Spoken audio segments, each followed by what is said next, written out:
ಬೆಳಕು ಕನ್ನಡ ಸುದ್ದಿವಾಹಿನಿ. ಇದು ಸತ್ಯ ಸುದ್ದಿಗಳ ಪೂರಣ. ಚಿಂತಾಮಣಿಯಿಂದ KS ನೂರುಲ್ಲಾ. ಹಿಂದಿ ಭಾಷಾ ಪ್ರಶಿಕ್ಷಣಾರ್ಥಿಗಳಿಂದ ಬೆಳ್ಳಿ ಹಬ್ಬದ ಸ್ನೇಹ ಸಂಗಮ ಮತ್ತು ಗುರುವಂದನಾ ಕಾರ್ಯಕ್ರಮ. ರಾಜ್ಯದ ಪ್ರಮುಖ ರೇಷ್ಮೆ ನಗರಿ ಎನಿಸಿರುವ ಚಿಕ್ಕಬಳ್ಳಾಪುರ ಜಿಲ್ಲೆಯ ಶಿಡ್ಲಘಟ್ಟ ನಗರದಲ್ಲಿರುವ ಸರಸ್ವತಿ ಕಾನ್ವೆಂಟ್ ಶಾಲೆಯಲ್ಲಿ ಸ್ನೇಹ ಸಂಗಮ ಹಾಗೂ ಗುರುವಂದನಾ ಕಾರ್ಯಕ್ರಮವನ್ನು ಹಮ್ಮಿಕೊಳ್ಳಲಾಗಿತ್ತು. ಅವಿಭಾಜಿತ ಕೋಲಾರ ಜಿಲ್ಲೆಯಲ್ಲಿ ಏಕೈಕ ಹಿಂದಿ B.Ed ತರಬೇತಿ ಕೇಂದ್ರ ಎಂಬ ಹೆಗ್ಗಳಿಕೆಗೆ ಪಾತ್ರವಾಗಿದ್ದ ಸರಸ್ವತಿ ವಿದ್ಯಾಸಂಸ್ಥೆಯ ಈ ತರಬೇತಿ ಕೇಂದ್ರದಲ್ಲಿ 1997ನೇ ಸಾಲಿನಲ್ಲಿ ವ್ಯಾಸಂಗ ಮಾಡಿದ ಹಿಂದಿ ಭಾಷಾ ಪ್ರಶಿಕ್ಷಣಾರ್ಥಿಗಳು 25 ವರ್ಷಗಳ ನಂತರ ಒಂದೆಡೆ ಸೇರಿ ತಮ್ಮ ವ್ಯಾಸಂಗ ಸಮಯದ ಬೆಳ್ಳಿ ಹಬ್ಬವನ್ನು ಸ್ನೇಹ ಸಂಗಮ ಎಂಬ ಹೆಸರಿನಲ್ಲಿ ಆಚರಿಸಿ ಅಂದು ತಮಗೆ ಪಾಠ ಪ್ರವಚನಗಳನ್ನು ಬೋಧಿಸಿದ, ಉತ್ತಮ ಮಾರ್ಗದರ್ಶನ ನೀಡಿದ ಗುರುವರಿಯರನ್ನು ಆಹ್ವಾನಿಸಿ ಅವರುಗಳನ್ನು ಅತ್ಯಂತ ಗೌರವಯುತವಾಗಿ ಸನ್ಮಾನಿಸಿ ಕೃತಜ್ಞತೆಗಳನ್ನು ಸಲ್ಲಿಸಿದರು. ನೆನಪಿನ ಕಾಣಿಕೆಗಳನ್ನು ಸಹ ನೀಡಿ ಪುರಸ್ಕರಿಸಿದರು.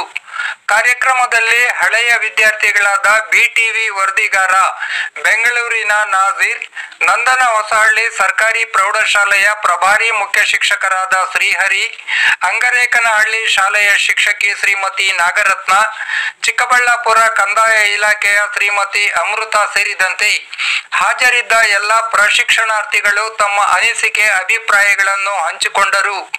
ಮುಖ್ಯ ಅತಿಥಿಗಳಾಗಿ ಪಾಲ್ಗೊಂಡಿದ್ದ ಉಪನ್ಯಾಸಕರಾದ ಸನ್ಮಾನ್ಯ ಎಂ ಬಸವರಾಜ್ ಹಾಗೂ ಪ್ರೌಢಶಾಲಾ ಶಿಕ್ಷಕರಾದ ಮುನಿವೆಂಕಟರೆಡ್ಡಿ ಕಾರ್ಯಕ್ರಮವನ್ನು ಉದ್ದೇಶಿಸಿ ಮಾತನಾಡಿದರು. ಸರಸ್ವತಿ ಕಾನ್ವೆಂಟ್ ಶಾಲೆಯ ಶ್ರೀಮತಿ ಮಂಜುವಾಣಿ ಅಧ್ಯಕ್ಷತೆ ವಹಿಸಿದ್ದರು. ಮಹೇಶ್ ಕುಮಾರ್ ಅತಿಥಿಗಳನ್ನು ವೇದಿಕೆಗೆ ಆಹ್ವಾನಿಸಿದರು. ಮುರಳೀರವರಿಂದ ಪ್ರಾರ್ಥನೆ, ಪೆರೇಸಂದ್ರ ಪ್ರೌಢಶಾಲೆಯ ಶಿಕ್ಷಕಿ ವೇದಾವತಿರವರಿಂದ ಸ್ವಾಗತ ನಡೆಯಿತು. ಪ್ರೌಢಶಾಲಾ ಶಿಕ್ಷಕರಾದ ಚಿಂತಾಮಣಿಯ ರಾಮಚಂದ್ರ ಸಿಂಗ್ ಪ್ರಾಸ್ತಾವಿಕವಾಗಿ ಮಾತನಾಡಿ ಕಾರ್ಯಕ್ರಮದ ಉದ್ದೇಶದ ಬಗ್ಗೆ ತಿಳಿಸಿದರು. ಪೆರೇಸಂದ್ರ ಶಾಲೆಯ ಶಿಕ್ಷಕಿ ಮಂಜುಳಾರವರು ವಂದಿಸಿದರು. ಕಾರ್ಯಕ್ರಮದಲ್ಲಿ ಅಗಲಿದ ಉಪನ್ಯಾಸಕರು ಮತ್ತು ಸಹಪಾಠಿಗಳ ಆತ್ಮಕ್ಕೆ ಶಾಂತಿ ಕೋರಿ ಮೌನ ಸಂತಾಪ ಸೂಚಿಸಲಾಯಿತು. ಸ್ನೇಹ ಕಾರ್ಯಕ್ರಮವು ಸುಗಮವಾಗಿ ನಡೆಯಲು ಎಲ್ಲ ರೀತಿಯ ಸಹಕಾರ ನೀಡಿದ ಸರಸ್ವತಿ ಕಾನ್ವೆಂಟ್ ಶಾಲೆಯ ಕಾರ್ಯದರ್ಶಿ ಶ್ರೀಕಾಂತ್ ರವರಿಗೆ ಆಯೋಜಕರು ಕೃತಜ್ಞತೆಗಳನ್ನು ಸಲ್ಲಿಸಿದರು.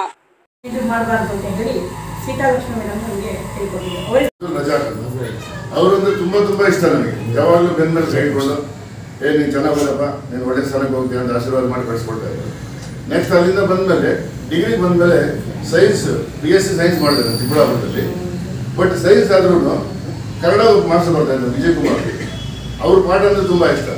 ಬೇಕಾದರೆ ಬಾಟ್ನಿ ಕ್ಲಾಸ್ ಹೋಗ್ತಾ ಇರಲಿಲ್ಲ, ಜುವಾಲಜಿ ಕ್ಲಾಸ್ ಹೋಗ್ತಾ ಇರಲಿಲ್ಲ, ಕನ್ನಡ ಕ್ಲಾಸ್ ಮಾತ್ರ ಯಾವುದೂ ಮಿಸ್ ಆಗ್ತಾ ಇರಲಿಲ್ಲ. ನಾವು ನೆಕ್ಸ್ಟ್ BSc ಮುಗಿಸ್ಕೊಂಡು ಬಂದಮೇಲೆ ಫೈನಲ್ ಡಿಗ್ರಿಯಲ್ಲಿ ಕೆಮಿಸ್ಟ್ರಿ ಪ್ರಾಬ್ಲಮಿಂದ ಕೆಮಿಸ್ಟ್ರಿ ಫೇಲ್ ಆಯಿತು. ಅದೇ ಟೈಮಲ್ಲಿ ಹಿಂದಿ ಡಿಗ್ರಿ ಮಾಡ್ಕೊಂಡಿದ್ದೆ.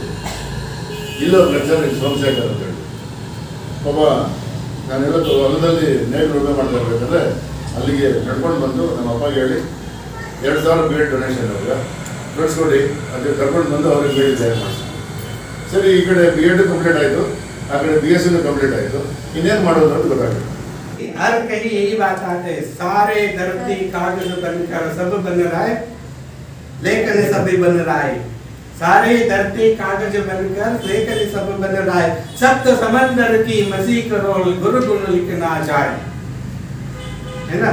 तो सारे धरती को कागज बनाकर, सारे पेड़ पौधों को लेखनी बनाकर और 7 समंदर की पानी को शाही बनाकर अगर हम गुरु की महिमा का लिखना चाहते हैं तो वो लिखने ये सारे चीज अधूरा बन जाता है और गुरु की महिमा अभी भी रह जाता है. समाज ये बहुत प्राचीन काल से, क्योंकि गुरु पूर्णिमा का हम आयोजन कर रहे हैं. शिक्षक दिवस मनाने का कार्य सिर्फ भारत में हमें प्रकट होते हैं, दूसरे देश में नहीं. लेकिन सबसे बड़ी बात ये है कि केवल एक दिन शिक्षक का नाम लेकर वंदना नहीं करने का कार्य आप लोगों ने झूठा साबित कर दिया. जो 25-26 साल पहले जो हम एकत्रित हुए थे यहाँ, तो उन्हीं को याद करके हम लोगों को इतनी सुखद अनुभव आप लोगों ने यानी सुखद अनुभव आप लोगों ने मुझे दिया है। और कैसी बातें आपके सामने प्रकट करूं, कैसी बातें ना करूं ना, ये बातें अभिव्यक्त करना बहुत मुश्किल हो गया है। मैं सचमुच उस समय पर ऐसा ही था, शक्ल बहुत कमजोर था, लेकिन ऐसे शक्ल बहुत सारी बातें मैंने आपको सिखाया या नहीं, लेकिन अनुशासन की बात तो मैंने आपको बहुत ही सिखाया है। लेकिन क्लासरूम में मैंने जो कुछ बताया उसी को याद शायद आप लोगों ने किया है। मैं हमेशा आपको साहित्य इतिहास और भाषा विज्ञान ಅದು ಬಹಳ ಕಷ್ಟ। ಇವತ್ತು ವಿದ್ವಾಂಸರು ಸಹಿತ ಭಾಷಾ ವಿಜ್ಞಾನ ಪಾಠ ಮಾಡೋದಕ್ಕೆ ವಿಶ್ವವಿದ್ಯಾಲಯದಲ್ಲೇ ಅದನ್ನ पाठ ಮಾಡೋದಕ್ಕೆ ಹಿಂದೆ ಮುಂದೆ ನೋಡ್ತಾರೆ। ऐसी एक भाषा विज्ञान को आपको सिखाने का जो प्रयत्न किया उसमें मैं कितना सफल हूँ मैं ये नहीं कह सकता, लेकिन साहित्यिक इतिहास तो मैं बहुत अच्छी तरह सिखाया हूँ। साथ ही रसा चंद अलग सामने की जो मैं एक्चुअली उस दिन आज भी याद है मुझे, तो सामने आया सर बहुत देर तक क्लास कर रहे हैं, मैं क्लास लेने आया बहुत इच्छा के साथ। वो दिन की घटना मैं आपको सामने याद करना चाहता हूँ, क्योंकि यादों की दुनिया में हम बहुत कुछ डूब चुके। तो ये सामने कहता सर तो आज सबको गालियां दे रहे, पता नहीं क्यों। लेकिन मैं क्लास चलाने आया था, उस दिन प्रत्यंत अलंकार का पाठ था, तो इसके पहले मैं श्रृंगार और भय और सभी को बताया था, लेकिन आप लोग जितना समझे तो लेकिन बीभत्स रस का वर्णन मैं करना चाहता था, लेकिन सर क्लास में रोक था, बाहर जितना चिलमिला रहे थे जो कीड़े, तो चिलमिला रहे थे और बदबू तो बहुत आ रहे थे।